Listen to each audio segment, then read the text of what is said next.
Dan terutama 2025 mungkin tahun pertama ini memang pemerintahan Prabowo banyak melakukan belanja perpajakan. Nah, di sini rangkuman estimasi nilainya pada masing-masing. Yang terbesar memang PPN dan PPNBM, karena itu antara lain kan PPN ditanggung pemerintah itu. Nah, kelihatan juga kan memang yang banyak diberi kebijakan itu adalah PPN dengan pajak penghasilan, bea masuk dan cukai juga kan. PPN BM 0% untuk kendaraan listrik. Jadi meskipun dia barang mewah tapi PPN BM-nya 0. PPN-nya tetap ya, kan untuk barang impor itu kena double. Ada PPN pajak pertambahan nilai, ada pajak penjualan barang mewah. Satu jenis kebijakan belanja perpajakan adalah untuk iklim investasi itu tidak cukup kuat laporannya. Di sini harus jelas ya, kalau tujuannya untuk mendorong pertumbuhan ekonomi, yang mana gitu. Maksudnya kalau iklim investasi tadi, ya sektor yang mana gitu. Kalau bisa yang multiplier efeknya gede toh.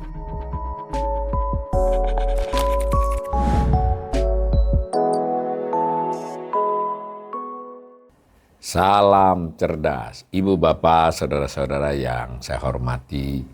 Sesi assessment atau analisis umum saya terhadap berbagai topik ekonomi Indonesia kali ini mengangkat topik belanja perpajakan ya, tax expenditure ya. Tax expenditure itu satu istilah yang dipakai dalam pengelolaan keuangan negara di hampir semua negara dan Indonesia juga melakukan. Nah, apa itu belanja perpajakan? Belanja perpajakan itu sebetulnya adalah potensi penerimaan pajak. Jadi sebetulnya itu bisa menjadi penerimaan, tapi tidak dikumpulkan oleh negara karena adanya kebijakan khusus atau insentif pajak yang diberikan kepada wajib pajak tertentu. Jadi belanja perpajakan itu harusnya kalau tidak dilakukan itu adalah penerimaan perpajakan ya. Itu adalah instrumen kebijakan fiskal. Jadi fiskal itu instrumennya adalah instrumen terkait dengan penerimaan dan pengeluaran negara. Fungsinya belanja ini ya sama saja dengan kalau secara teoritis, analitis ya sama dengan belanja langsung. Jadi umpama pemerintah memberikan bansos ya misalnya BLT, bantuan langsung tunai itu kan mengirim uang. Nah kalau ini uang yang harusnya dibayarkan oleh para pihak itu, orang ataupun perusahaan tidak diambil. Jadi sama status analisisnya kira-kira begitu. Nah bentuknya itu macam-macam, bisa pembebasan pajak ya, tax exemption, jadi pembebasan pajak tertentu dalam hal ini kan yang menjadi kebijakan belanja perpajakan di tahun itu atau untuk beberapa kurun waktu. Bisa juga berupa pengurangan tarif pajak, tax reduction ya, untuk tertentu juga. Bisa juga kredit pajak, bisa penundaan pembayaran pajak, itu namanya belanja perpajakan. Contoh yang mungkin lebih populer di pemirsa itu adalah misalnya pajak pertambahan nilai yang ditanggung pemerintah ya, PPN DTP misalnya untuk salah satunya rumah ya, pembelian rumah rakyat, rumah sederhana itu ada PPN DTP-nya. Dan banyak beberapa yang diharapkan mendorong perekonomian itu ada PPN DTP-nya. Jadi harusnya orang bayar tapi nggak perlu bayar atas kebijakan tertentu. Bisa juga pembebasan pajak untuk usaha mikro, kecil, dan menengah. Secara contoh populer itu ya, tapi nanti kita akan coba gali lebih jauh. Pemerintah menggunakan mekanisme ini apa maksudnya? Kok dia tidak mengambil jatahnya lah begitu ya. Tidak mengambil haknya, itu antara lain misalnya dalam konteks mendorong investasi. Nah di sini antara lain kan bisa keringanan pajak, mau itu tax holiday untuk kurun waktu tertentu, tax allowance dan banyak selain contoh-contoh di atas tadi. Dengan demikian diharapkan pada sektor tersebut kan kebijakannya menyangkut sektor itu agar investor bersedia investasi lebih besar. Nah, lalu juga bisa untuk meningkatkan daya saing industri tertentu, mendapatkan keringanan pajak atau apapun bentuknya tadi yang masuk belanja perpajakan, agar industri tersebut bisa bersaing dengan negara lain ya, baik dalam konteks melindungi pasar dalam negeri atau memungkinkan dia untuk lebih kompetitif di pasar internasional. Disebutkan juga bisa untuk UMKM ya, misalnya untuk membantu UMKM. Dan yang paling umum juga adalah untuk kesejahteraan masyarakat, jadi pajak-pajak yang terkait dengan masyarakat luas. Sejak tahun 2018 itu oleh permintaan BPK itu pemerintah wajib melaporkannya. Dahulu tidak dilaporkan secara dokumen ya, hanya disebut saja di dalam nota keuangan bahwa ada belanja perpajakan kurang lebih sekian. Tapi sebagai laporan untuk transparansi dan pertanggungjawaban, kalau enggak kan nanti bisa suka-suka. Dengan laporan pun nanti kita akan kritik ya, mungkin ada beberapa juga yang patut dicermati oleh kita semua. Kok sektor itu, kok subsektor itu, kok aspek itu diberi keringanan pajak. Nah itu harus ada penjelasannya gitu. Keseluruhannya berapa selama setahun? Pemerintah diwajibkan oleh BPK memberikan laporan perpajakan. Jadi namanya laporan belanja perpajakan. Dari 2018 sudah ada dokumennya. Nah untuk tahun terakhir sayangnya 2024 belum keluar sampai sekarang. Padahal ini sudah di penghujung 2025 ya. Terlambat ini. Di laporan belanja perpajakan itu untuk yang terakhir 2023 malah 2 buku ya cukup. Kalau disatukan bisa juga tebel. Lalu ada lampiran datanya juga. Itu juga turut dinilai oleh BPK ya. Jadi BPK menilai belanja perpajakan ini bagian dari penilaian transparansi fiskal. Jadi dalam hal belanja perpajakan ada review dari BPK, reviewnya untuk keseluruhannya, transparansi. Salah satunya adalah belanja perpajakan ini, apakah pemerintah dianggap melakukan transparansi dan pertanggungjawaban publik yang cukup baik. Nah semacam itu ya. Selain di laporan tadi belanja perpajakan yang dokumen khusus, itu pemerintah dalam nota keuangan berarti nanti juga berarti diketahui oleh DPR ya. Ini penting, nota keuangan dan APBN itu produk bersama pemerintah dan DPR, meskipun ketika berupa rancangan itu diajukan pemerintah, tapi prosesnya kan sudah melibatkan DPR, apalagi ketika berupa nota keuangan dan APBN. Di situ ada subbab yang menjelaskan tentang belanja perpajakan. Nah karena nota keuangan dan APBN belum keluar, APBN-nya sudah diketok, tapi nota keuangannya belum, maka nanti di paparan saya pemakai nota keuangan dan R yang masih rancangan APBN 2026. Nah ini gambar buku laporan belanja perpajakannya masing-masing kurang lebih hampir 200 halaman ya masing-masing buku ini. Ada tahun-tahun yang cuma jadi 1 buku. Dan dijelaskan di sini bahwa laporan belanja perpajakan ini mengikuti rekomendasi BPK, apa saja yang harus dilaporkan, metodenya apa, lalu juga si BPK sendiri sebenarnya juga merekomendasikan berdasarkan best practice internasional ya.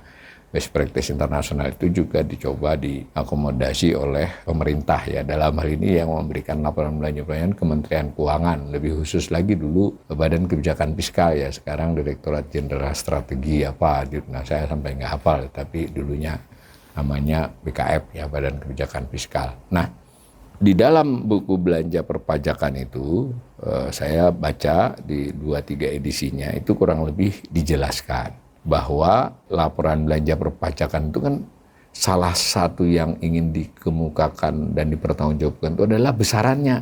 Jadi berapa sih setahun ini belanja perpajakan? Artinya, saya ulangi lagi, yang harusnya menjadi penerimaan perpajakan pemerintah tapi tidak diambil. Tidak diambil, tentu ada rinciannya ya untuk apa jenis kebijakannya. Berapa besarannya? Nah, sebetulnya ada macam-macam cara menghitung menurut penjelasan di laporan belanja perpajakan di best practice internasional itu ada sekurang-kurangnya ada 3 cara ya. Yang pertama disebut revenue foregone method atau initial revenue loss. Ya, sesuai namanya itu kan berarti mengukur besarnya belanja perpajakan dengan cara menghitung selisih penerimaan pajak akibat adanya ketentuan perpajakan ya, ketentuan belanja perpajakan. Nah, tetapi ada asumsinya. Tidak ada perubahan perilaku wajib pajak dan penerimaan dari pajak lainnya. Yaitu maksudnya ketika dia didiskon lah, sebutlah untuk bahasa sederhana, ya si wajib pajak tersebut atas objek tertentu itu dianggap perilakunya sama saja seandainya tidak ada belanja perpajakan, gitu kurang lebih. Ini untuk hitungan ya, estimasi bahwa maksud dari belanja perpajakan itu mendorong investasi soal lain, tapi ini soal mengukur berapa nilainya terutama pada tahun bersangkutan. Bisa juga metode kedua, ini lebih advance ya, lebih memerlukan perhitungan. Final revenue loss method, mengukur sama tadi selisih penerimaan pajak akibat adanya ketentuan belanja perpajakan, tapi dipertimbangkan, berarti kan ada kajiannya tuh, dihitung apa perubahan perilaku akibat adanya kebijakan tersebut. Berarti lebih canggih dikit lah dari yang nomor 1 nih, lebih kompleks ya. Yang 1 kan cuma menghitung aja, ini harus yang terima sekian, nggak diterima gitu. Yang lain given ya. Kalau ini, kalau ada kebijakan begini terjadi perubahan, berarti ngitungnya tidak hanya sekedar yang hilang saja, tapi akibat perilakunya itu. Nah, yang ketiga malah lebih straight lagi nih, namanya outlay equivalent method. Itu diikut dengan cara menghitung besaran transfer dana kepada wajib pajak karena kebijakan tersebut. Jadi hipotesis ya, nah, untuk tujuan yang sama itu kalau dia berupa transfer bukan tidak jadi menerima, itu seperti apa. Nah, sejauh ini laporan belanja perpajakan Indonesia menggunakan metode yang pertama ya, tanda petik ya, paling sederhana di antara 3 metode ini, revenue foregone method atau initial revenue loss. Tetapi dengan menggunakan metode pertama itu, BPK kemudian mereview ya, review saya ulangi lagi, mereview. Kalau LKPP keseluruhan itu kan tidak hanya review tapi pemeriksaan. Jadi BPK biasanya dalam hal review memberi catatan saja, menilai. Kalau dalam hal pemeriksaan yang sifatnya lebih dari review, itu melakukan semacam opini ya, yang bisa opini akuntansi. Menurut buku laporan belanja perpajakan, dan saya kemudian mencek di hasil reviewnya BPK. Nah, makanya hasil review BPK itu sudah ada yang 2024, tapi laporan belanja perpajakan kepada publiknya nggak ada. Ini saya tidak tahu ini apa BPK sudah menerima, tapi kita tidak diunggah dokumennya, sehingga saya tidak bisa mengutip yang terkininya. Tapi saya baca di laporan reviewnya BPK sudah ada dia menerima laporan belanja perpajakan. Si BPK melakukan penilaian review itu atas dasar ada acuan internasionalnya, itu disebut the Global Tax Expenditure Transparency Index. Jadi indeks transparansi belanja perpajakan. Itu ada aspek ketersediaan publik, public availability. Ini availability ini berarti kan si publik bisa tahu nggak, lalu ada kerangka institusional, lalu ada metode dan ruang lingkup, berarti bagaimana pemerintah menghitung belanja perpajakannya, ada deskripsi data belanja perpajakan, lalu ada penilaian nilai belanja. Saya lihat nilainya bagus banget, ya kan. Kalau dalam review seperti transparansi ini ada kurang, ada dasar, ada istilah saya advance, jadi sudah dinilai advance laporannya. Menurut saya ya itu kan karena prosedurnya dipenuhi gitu loh. Nanti apakah laporan itu cukup informatif dan bertanggung jawab kepada kita, rakyat, ya itu soal lain lagi. Tapi BPK menilai segalanya itu berdasarkan metodologi dan prosedurnya itu udah terpenuhi. Sama aja dengan disebut WTP gitu ya. Tidak berarti di situ tidak tertutup kemungkinan ada kesalahan kan. Tapi kan sejauh yang diperiksa bukti-bukti dan penyajian itu oke menurut BPK. Nah, begitu juga dengan penilaian ini sudah termasuk advance lah, laporannya sudah memenuhi standar. Saya kembali lagi ke semula tadi ya, pemerintah dan tentu saja karena ini rekomendasi BPK dan memang kebiasaan praktek yang umum di negara-negara yang mengelola fiskal, berusaha mengelola fiskal secara baik dan bertanggung jawab, itu di buku laporan diulangi lagi tuh.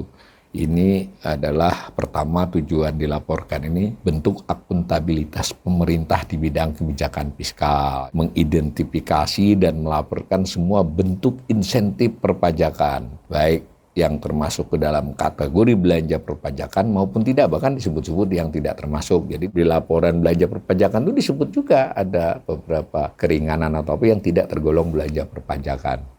Kemudian juga laporan belanja perpajakan ini bisa dijadikan instrumen pengawasan dan evaluasi dalam rangka analisis efektivitas kebijakan fiskal, terutama di bidang perpajakan. Berarti laporan ini bisa dipakai kan. Misalnya saya pengamat fiskal ini harus baca laporan belanja perpajakan, karena ketika dia lakukan kebijakan belanja perpajakan tersebut kan mesti ada dasar pemikirannya, ada dasar tujuannya, targetnya apa, misal begitu. Begitu juga saya sebagai pengamat atau siapapun, kita semua bisa juga ini nggak perlu ini belanja perpajakan di ini, atau sebaliknya ini harusnya ditambahi gitu ya. Yang ketiga, bahkan pemerintah mengakui ini bisa menjadi bahan analisis sebetulnya sejauh mana dukungan pemerintah terhadap perekonomian Indonesia. Tapi ini semuanya tujuan ini normatif ya. Nah, kita lihat angkanya sekarang. Nah, ini angka total belanja perpajakan selama setahun. Saya ulangi sekali lagi, berarti ini harusnya menjadi penerimaan perpajakan pemerintah. Tetapi dengan adanya berbagai kebijakan yang tergolong belanja perpajakan, yang tadi bisa mendiskon, bisa sementara tidak perlu bayar pajak atau bayar pajaknya ditanggung oleh pemerintah, macam-macam dari jenisnya. Saya mulai dari sini dulu. Ini yang dilaporkan oleh Nota Keuangan dan RAPBN 2026. Terkini ya. Nah, ini kalau dilihat ini dari tahun 2021 sampai dengan 2026. Tentu 2025 ini proyeksi, 2026 apalagi karena itu bagian dari penyusunan APBN. Nah, sedangkan yang telah dilalui 2021 sampai 2024 sebenarnya sudah direalisasi, tetapi karena nanti ternyata yang namanya belanja perpajakan itu beda dengan pendapatan dan belanja biasa yang bisa dilihat secara real ya, kan ada bukti-bukti transaksinya. Kalau untuk estimasi tadi kan ada metode tadi, tetap aja estimasi. Yang sudah dilewati itu estimasi, yang akan dihadapi tahun berjalan atau tahun depan itu namanya proyeksi. Nah, yang menarik adalah di tahun 2025 yang berjalan ini 530,3 triliun, tahun depan masih naik lagi 563,6 triliun. Sebelum-sebelumnya 400, 360. Nah, yang angka di atas itu menunjukkan pertumbuhan dari tahun sebelumnya. Lihat tahun 2020 memang melompat naik 32,5% atas belanja perpajakan di 2024. Saya ulangi, nilainya yang sedang berjalan ini diproyeksikan 530 triliun. Itu harusnya jadi pendapatan pemerintah. 563,6 triliun. Nah, menariknya di dalam belanja perpajakan yang tahun 2023, angkanya baru sampai 2025 proyeksinya. Sebenarnya ada juga proyeksi 2026, tapi di gambar yang saya capture itu dari buku itu pas bagian ilustrasinya, bagian grafiknya sampai 2023 saja.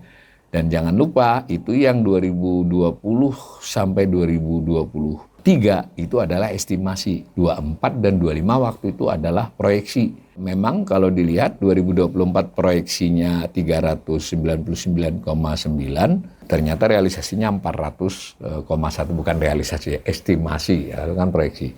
Cukup dekat gitu. Tapi kalau dilihat angka-angka yang lain, ternyata berubah setelah tahun berjalan. Angka 2021, angka 2022 itu tidak persis sama. Jadi sekali lagi, bisa lebih tinggi, bisa lebih rendah, bahwa ini adalah estimasi. Karena tadi ada metodenya, yang belum dijalani atau sedang berjalan namanya proyeksi.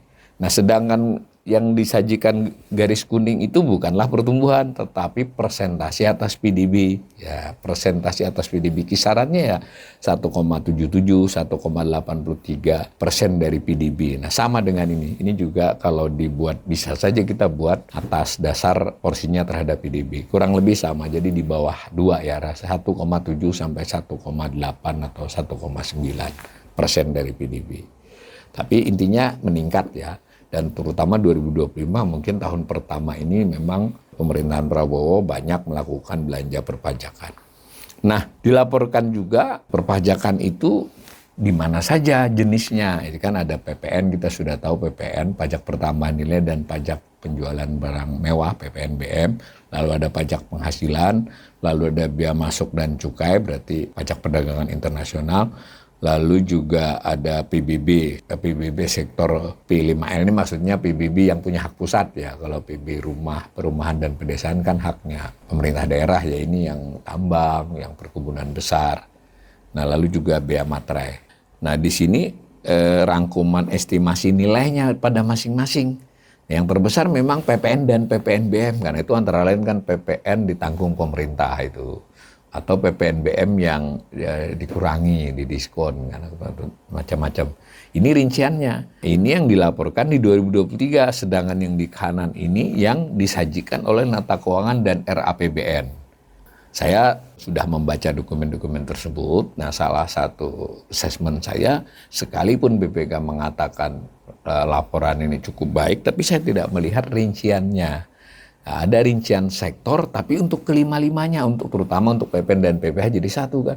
Padahal menurut saya diperlukan kita mau tahu kalau dalam bentuk PPN dan PPNBM saja, sektornya apa saja. Jadi 17 sektor PDB itu loh. Mestinya ada supaya kita bisa melihat bagaimana perkembangannya.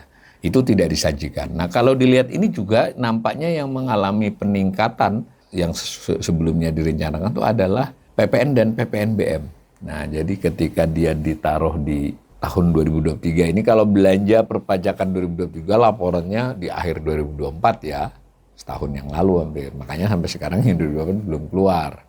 Nah, ada proyeksi untuk 25 dan 26. Perhatikan dengan ketika nota keuangan yang baru bulan Agustus lalu disajikan, berarti kurang lebih setahun kemudian sudah berubah lagi bahwa proyeksi 2025 dan 2026-nya untuk PPN dan PPNBM itu melonjak. Saya ingin mengatakan satu hal di sini. Sebetulnya terlepas narasi pemerintah mengatakan kondisi ekonomi baik-baik saja, daya beli masyarakat baik dan seterusnya, sebenarnya pemerintah tanda petik ya juga cukup menyadari buktinya ngasih belanja perpajakan pemotongan ya terhadap PPN dan PPNBM itu ditingkatkan dari rencana semula. Secara total pun mengalami peningkatan tapi lebih khusus pada PPN dan PPNBM, sedangkan pada pajak penghasilan itu relatif sama proyeksi 23 dengan proyeksi yang dilakukan pada tahun 2023 atas 2025 dan 2026. Meskipun dilakukan 2023 itu dilakukannya sebenarnya pertengahan 2024. Nah dibandingkan dengan yang dilakukan pertengahan 2025 untuk proyeksi terhadap tahun berjalan 25 dan 2026. Untuk PPH relatif hampir sama angkanya. Nanti silahkan pemirsa kalau sempat melihat dokumen-dokumen itu. Sementara tadi PPNBM-nya justru melonjak. Nah bisa dibaca ini ada keinginan sebetulnya, ada upaya pemerintah untuk menggenjot daya beli kan. Kalau ngurangi PPN kan berarti nambahi kesempatan kepada rakyat kan, atau sektor-sektor itu untuk memperoleh hasil yang lebih baik karena tidak dikenain pajak atau dikurangi. Nah, itu dari sisi macam-macam. Lalu disajikan juga kebijakannya apa saja. Tadi kan saya beri contoh adalah nama-nama umumnya.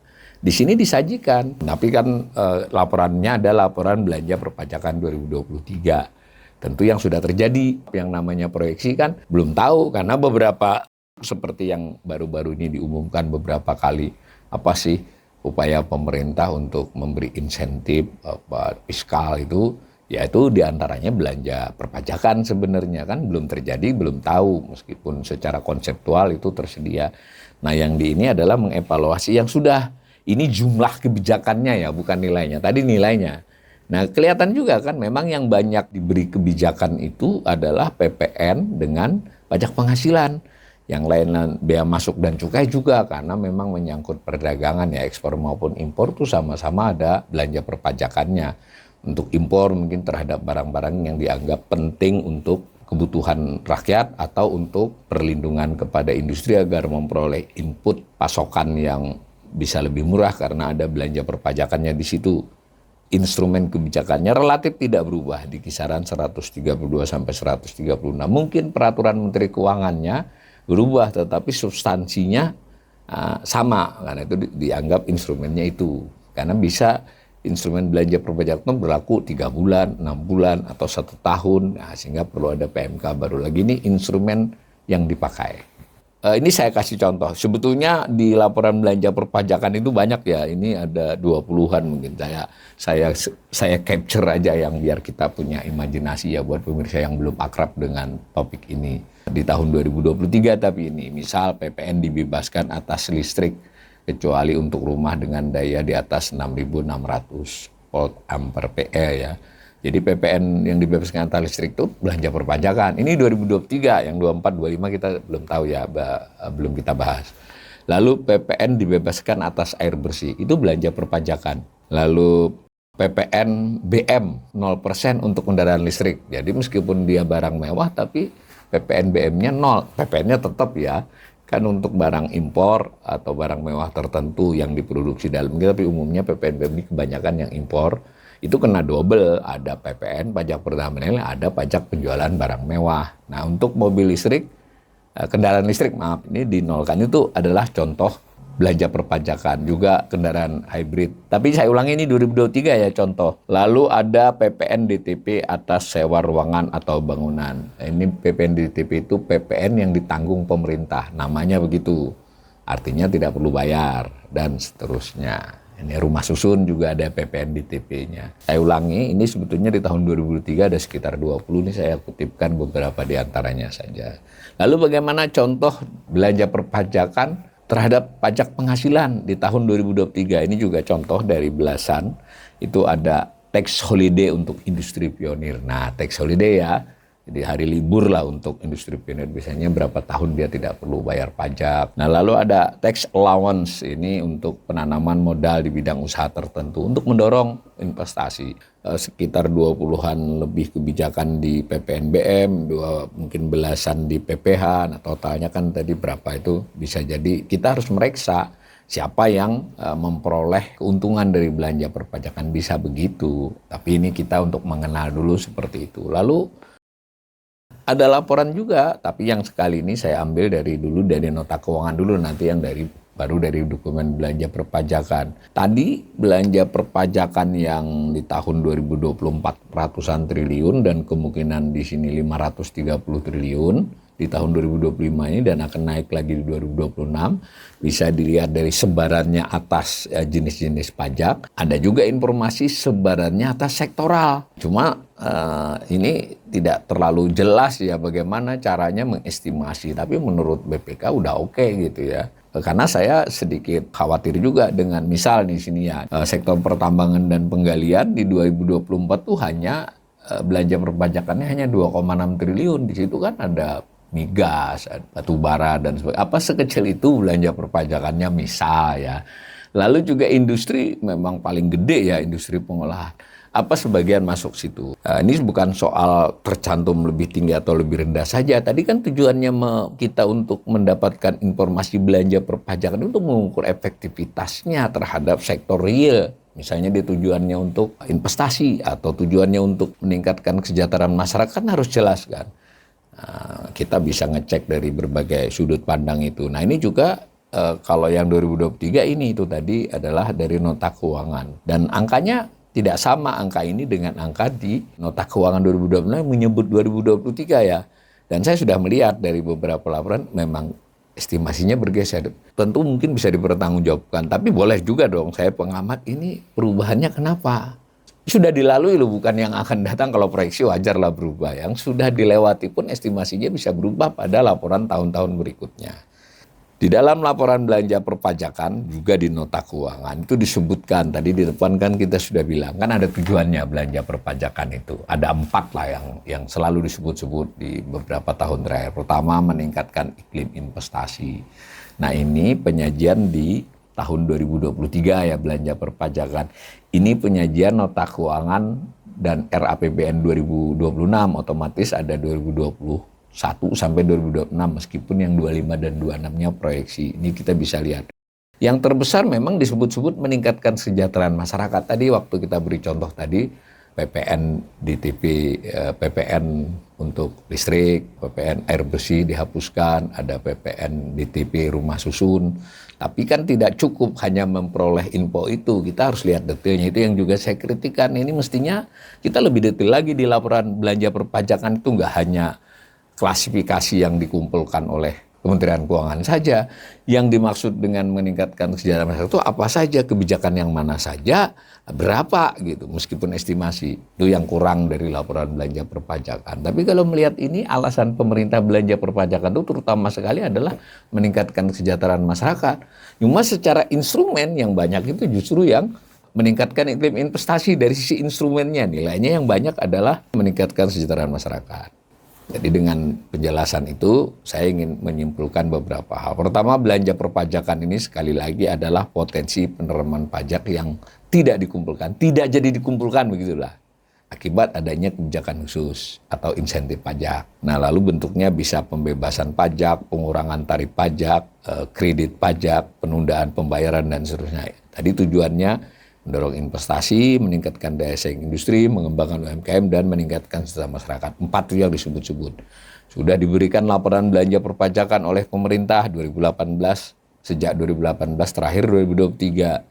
Nah, penilaian laporan ini dinilai baik oleh BPS dan juga bahkan di internasional kita juga salah satu yang dipuji, salah satu negara yang cukup menyampaikan. Tapi saya sebagai ekonom dengan membacanya, ya ini secara prosedur memenuhi, tetapi untuk keperluan assessment masih tidak memadai kalau menurut saya. Jadi pertanyaannya jadi simpel nih, apakah belanja perpajakan 400 triliun di 2024 dan akan menjadi 530 triliun di 2025 ini dan naik lagi di tahun depan itu terlalu banyak atau terlalu sedikit? Nah kan begitu, bisa saja terlalu banyak, tapi bisa juga terlalu sedikit. Nah maka kita lihat lagi itemnya secara jenis pajak maupun secara tujuan.